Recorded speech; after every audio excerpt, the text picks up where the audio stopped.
Welcome to the Interviewing Strategies virtual workshop. This is our amazing team at Career Services. We are dedicated to supporting your professional endeavors and providing resources for your professional development.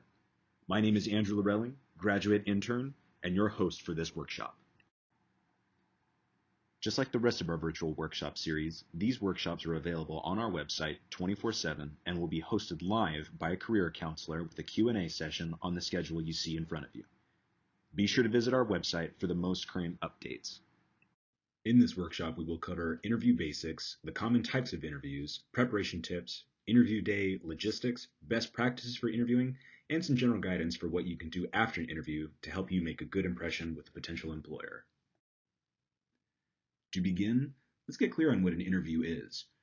Why do employers want to interview potential employees? Simply, it's one of the many ways employers can determine if you are a good fit with the company culture. Your resume and cover letter were the first steps in making that determination. The interview is your chance to speak to your potential boss and express why you would be a good fit in person and in your own words. In some cases, the interview can also be an in-person demonstration of your skills and abilities. Interviews can be conducted in several different formats. We have some guidance for in-person, telephone, and virtual interviews. But it's important to remember that a lot of our advice regarding a degree of professionalism applies across all formats. To assure success in a virtual interview, be sure to set the stage ahead of time. Make sure your technology is ready and do everything you can to minimize distractions. Be sure to keep your attention on the interviewer, or in this case, the camera.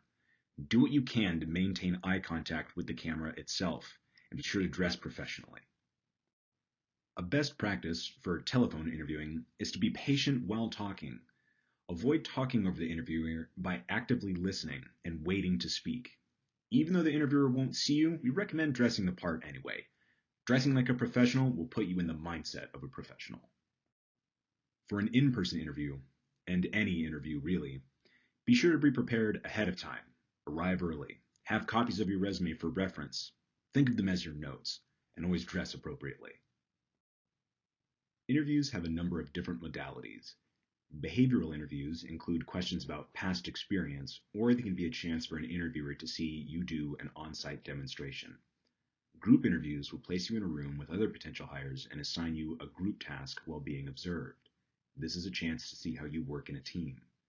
Case interviews are similar to behavioral and group interviews. You will be given a specific case or task to solve in a given amount of time.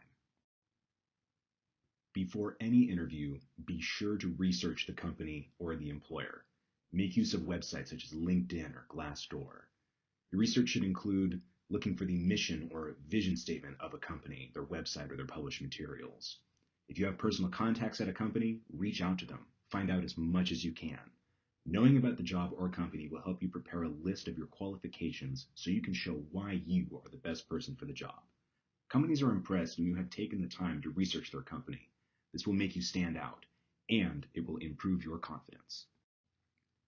For those of you at the start of your career, or those of you making a career change and you're worried about your experience, don't sell yourself short.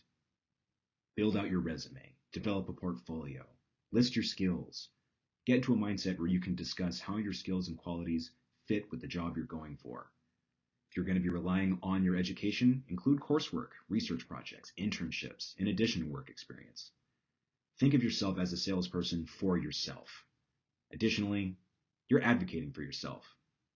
So be honest, be truthful when it comes to your skills and qualifications.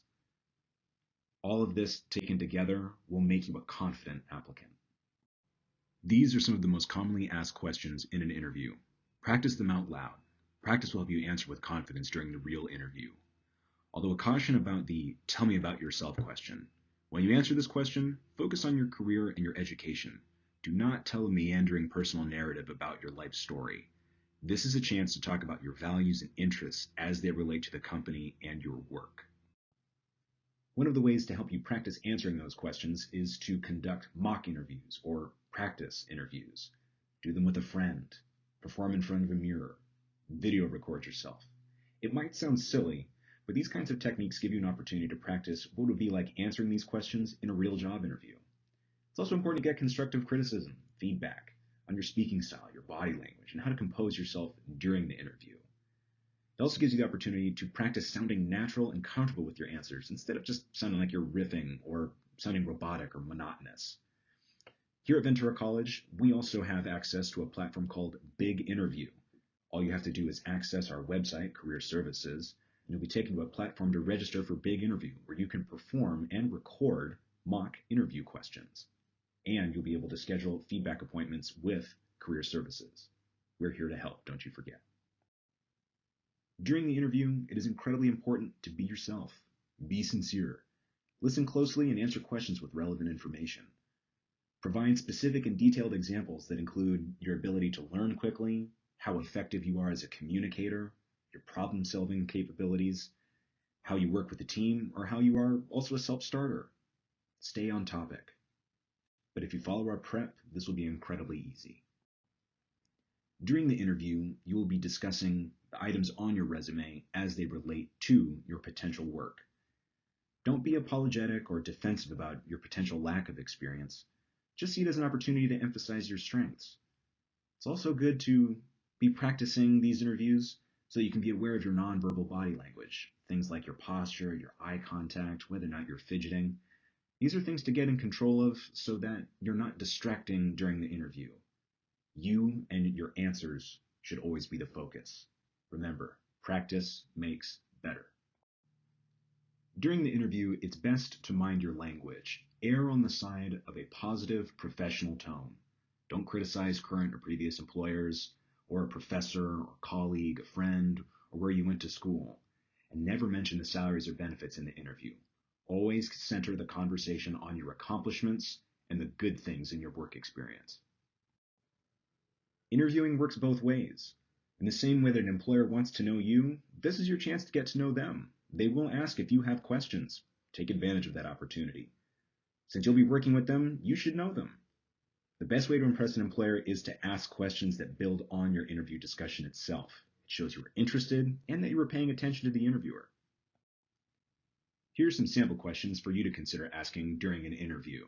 We recommend asking at least 2 to 3. A way to demonstrate your professional attitude is to be mindful of how long the interview is taking. Be mindful of time. Be courteous by allowing the interview to end in a timely way. And if you did not already ask the employer, ask when they plan to make a decision on the start date of the job. At the end of an interview, be sure to ask about the next steps in the process and the time frame you can expect to hear from the potential employer. Emphasize your interest in the position as well as the organization.